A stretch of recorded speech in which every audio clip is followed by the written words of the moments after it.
Om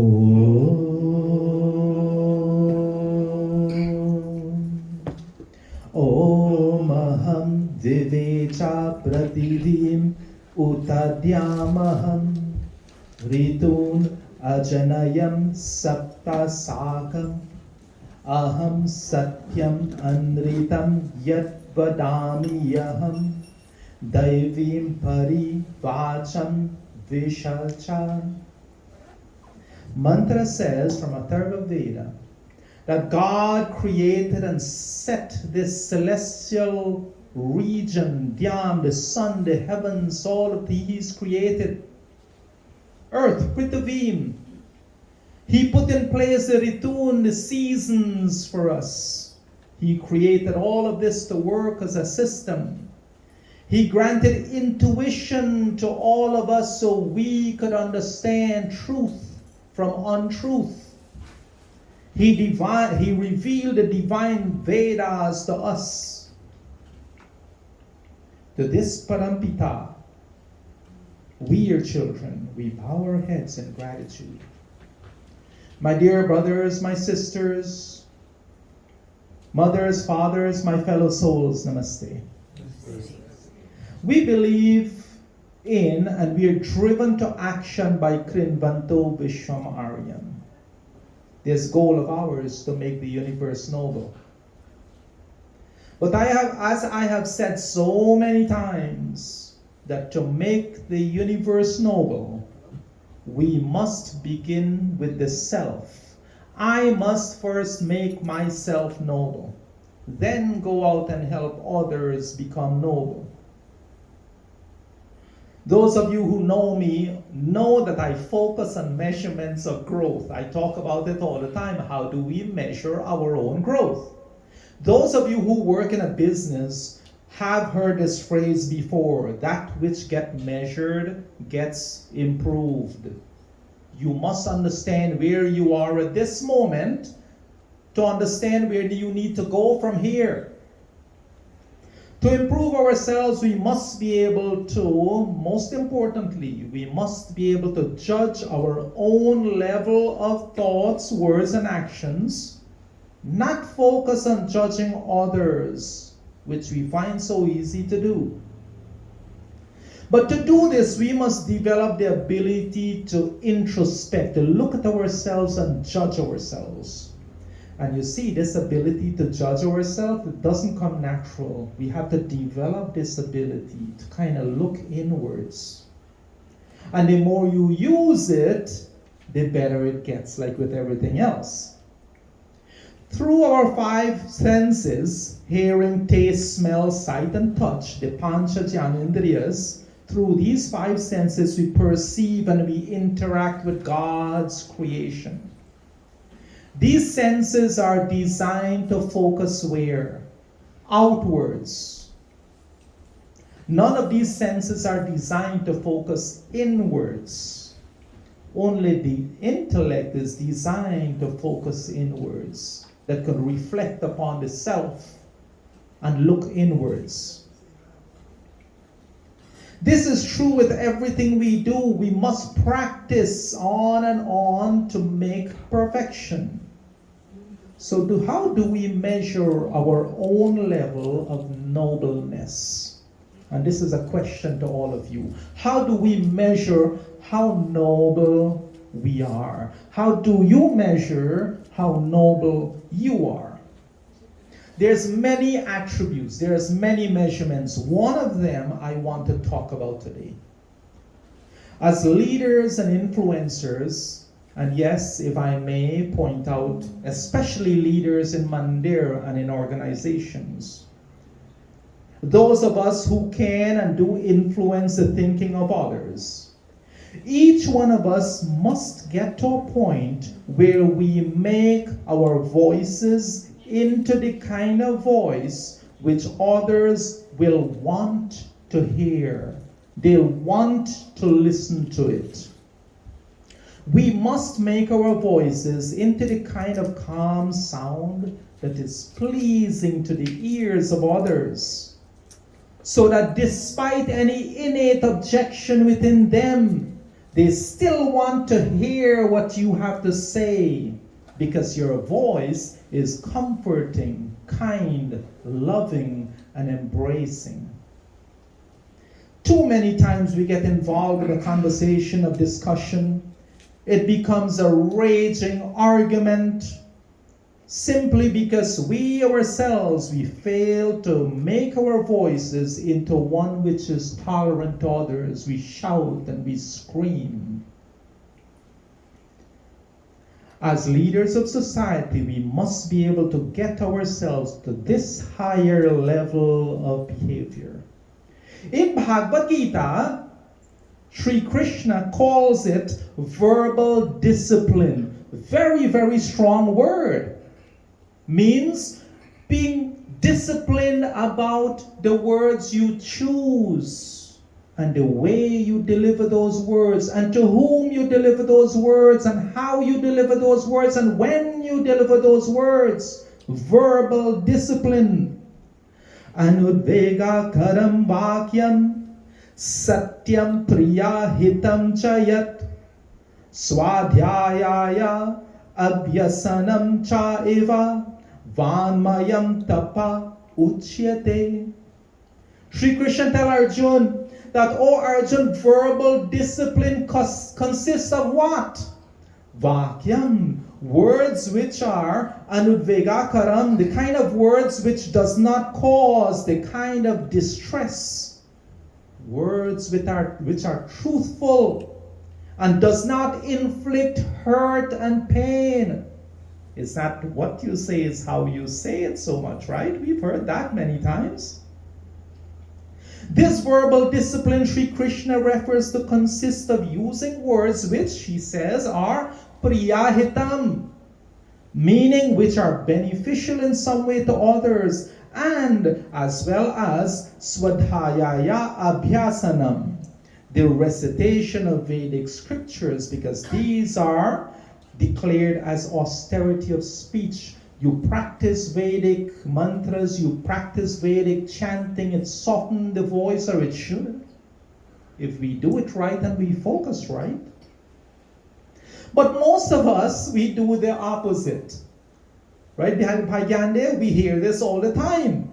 We deliberately make choice, we make a choice to use words which hurts the most. Words which cut through others like an invisible knife and leaves invisible yet terrible wounds. Then we go on living our lives happy that we have somehow put them in their place. Our egos sated for that moment until the next opportunity comes for us to hurl that verbal sword at others again, to satisfy that ego with dislike, hate, and contempt. There are people who think this way that I'm a plain speaker. They try to justify their painful way of speaking to others. I speak my mind, I don't care what others say or think. We heard that before. Their painful approach. They're proud of it. They don't know better. It's okay, God bless them. We must show them better by doing better. My fellow souls, simply put, if we're going to try to influence the lives of others, if we're going to try to teach others, if we're going to try to share our knowledge or our wisdom with others, it means that we must be aware and become the kind of medium, the kind of voice which others will embrace willingly. They will not reject, push you away. Now, if we come across as arrogant and argumentative, if we're brash, if we're loud, if we're short-tempered, you get angry quickly during a discussion. You call people names, you curse at them. If we're abrasive, we know that we have not yet conquered our own egos. There's lots of work to do.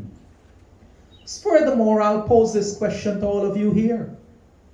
Would you yourself want to listen to someone else who is a know-it-all, who is abrasive, who is loud, who is angry and arrogant? Would you want to listen to them? No, you wouldn't. So why would we think that others would want to listen to us if we conduct ourselves in that manner? We have to hit the reset button. We have to understand that. In fact, if we carry a conversation in that manner, people will walk away and they'll stay away from you. They wouldn't want to engage in a conversation with you again. We've seen that happen before. But in our own spiritual journey of this life is a spiritual journey. It is very important to know why this projection of self is important. Why is this important? As those of us in our group, Purnima Vrat group, my Pai Chetan, Behen Sharla, and all of you know, being capable of this level of gentle and caring interaction with other children of God is a great indicator of how much you have conquered your own ego. It is an exceptional gauge of where we are in our own spiritual journey. When you hear how someone speaks, when you hear how their voice sounds, when you hear the choice of words that they use, it tells you a lot about their level of humility and their spiritual progress. If I cannot find peace in my own mind, how can I come and tell you to find peace in yours? If I cannot soften my own voice and choose good words, soft words, kind words to say to you, how can I come and convey the same thing to you? So you might be thinking, how do we do this? How do we keep the voice soft? How do we make it the kind of voice other people want to listen to? The first and most important thing we must be able to do is to be aware of how we project ourselves. How do we sound? How do we come across? You see, the medium we use to communicate, it dictates the actions we must take. If you're on the phone, it's a choice of words, it's a tone of voice and delivery. If you're on Zoom or face-to-face like we are now, body language means a lot. Facial expressions mean a lot. How you convey yourself means a lot. So we must think of these. Do you use simple, calm, positive words when you speak to others? Or do you use technical, big, pompous, highly descriptive words? We should always choose calm, positive, and simple words. What do you sound like? Is your voice loud, abrasive, arrogant, demanding, blaming? Or is it soft, encouraging, non-blaming, kind, endearing, and patient? How do you emphasize your points? Do you sound like the almighty, all-knowing one? Or do you sound open-minded and willing to listen and exchange ideas? Let us think about what the other person hears. Does the other person hear a calming, confident, and reassuring, loving voice? Or do they hear a merciless screech of complaints, gossip, criticism, and negativity? What do they hear when we speak? We must consider all of this. To be able to understand what they hear, we must be able to listen to ourselves as a third party. And what I'll tell you here, please get permission to do this. And I've done it a lot. Record yourself. Ask somebody, hey, we're going to have this conversation. Can I record myself? Can I record? And listen to yourself as if somebody else is listening. And be your sharpest critic. And when you do this, you will find out where you need to grow, what you need to change, what do you need to do differently. How does your voice come across? How do you sound? Were you speaking to the rest? Were you sounding arrogant and testy? All of this, record yourself and try it. When you speak, does your voice project kindness, love, compassion, tolerance, and patience that you tell everyone else to practice? Do you believe that you have that in your own mind? Do you use words, you choose words to embellish your own ego? Or do they flow free, loving, and selfless? There's a lot I'm throwing at you here. But these are the way we have to think if we want to make ourselves that person who's truly spiritually evolving every single day. It is a very prominent measure of our spiritual growth. If we don't do it, if we don't do this, my fellow souls, how are we going to ask other people to do this? It begins with us. Change in this world begins with us. Change in my world begins with me. Change in your world begins with you. It doesn't begin with someone else. Be the change, like Mahatma Gandhi said. Be the change you want to see in the world. We must be the kind of person that when we walk into a room, Swami Veda Bharati said this, in our presence, others should feel loved and peace. Be that kind of person that when you walk into a room, others feel peaceful. They become aware of our peace because we bring our peace with us. We don't depend on someone else to bring peace to us. Our presence should not raise animosity in their minds. It should not raise hate and dislike. It should not raise negative thoughts. Our presence should not have all of these negative effects on other people. They should not feel disturbed in our presence.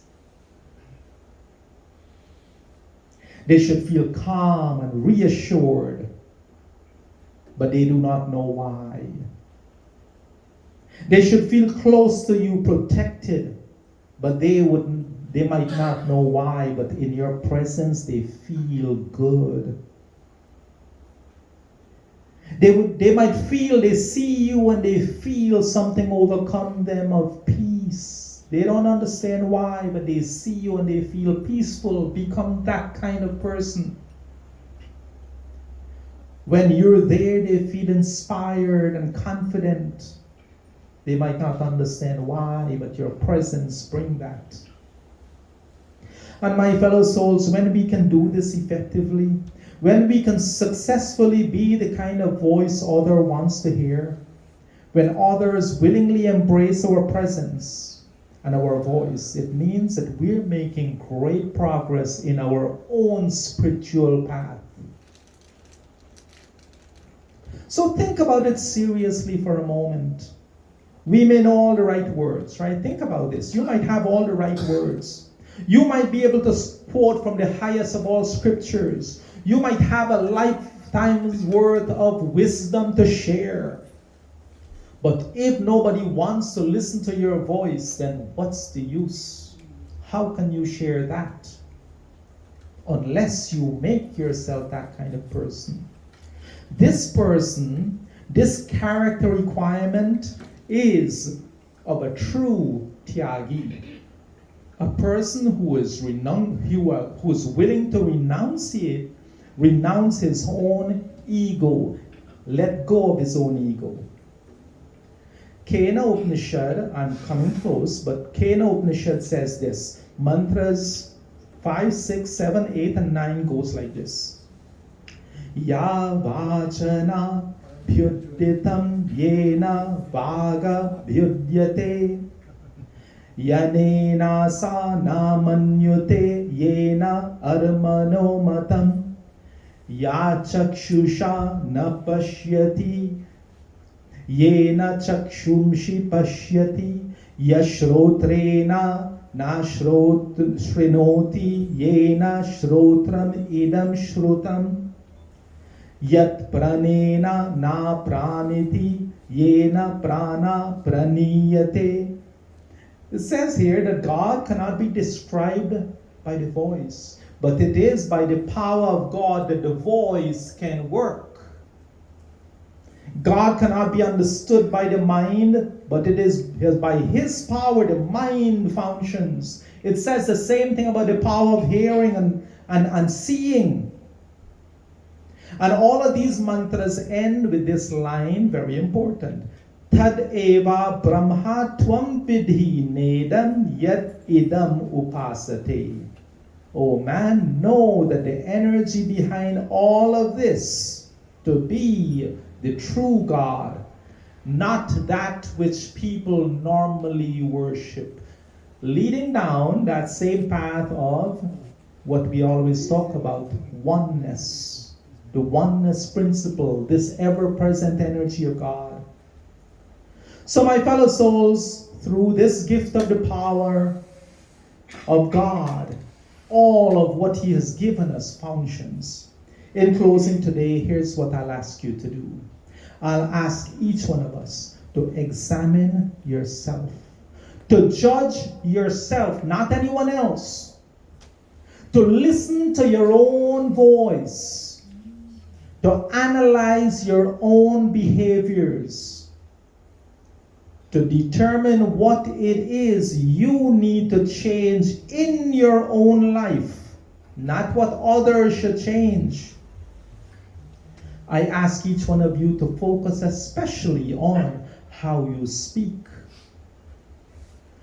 what words you choose to speak, what tone of voice you deliver those words in. And my fellow souls, we really indeed can make a difference in our own lives. It starts with us influencing our families. Our families influences friends and other families, and that influence continue on. We can change the world. It begins with us. So I'll ask each one of you to make a commitment with me today. If you're truly committed in making this kind of difference, take this vow with me today. A vow in which we will say in mantra that you will take these steps. You will make a noble resolve to become disciplined in your own mind, to speak the truth sweetly. This vrat, we're taking this vrat that I shall lead a noble life of discipline, God. I shall begin in my own life, noble actions. I shall take these steps in my own life for noble thoughts. I shall do my sandhya, I shall do my prayers, I will have faith and devotion, and I will, oh God, stick to the truth in all aspects of my life. So please, I ask all of you, word for word, I'll say the word, you say after me. Om Vratena Diksham Apnoti Dikshaya Apnoti Dakshinam Dakshina Shraddham Apnoti Shraddhaya Satyam Apyate. Very good. Thank you for taking this vow with me. Together, my fellow souls, we can make a difference. I thank all of you for being so kind and patient with me today. Om Purnamadaha Purnamidam Purnat Purnamudachyate Purnasya Purnamadaya Purnameva Vashishyate. With love and humility in my heart, namaste to each one and every of you. Om Shanti Shanti.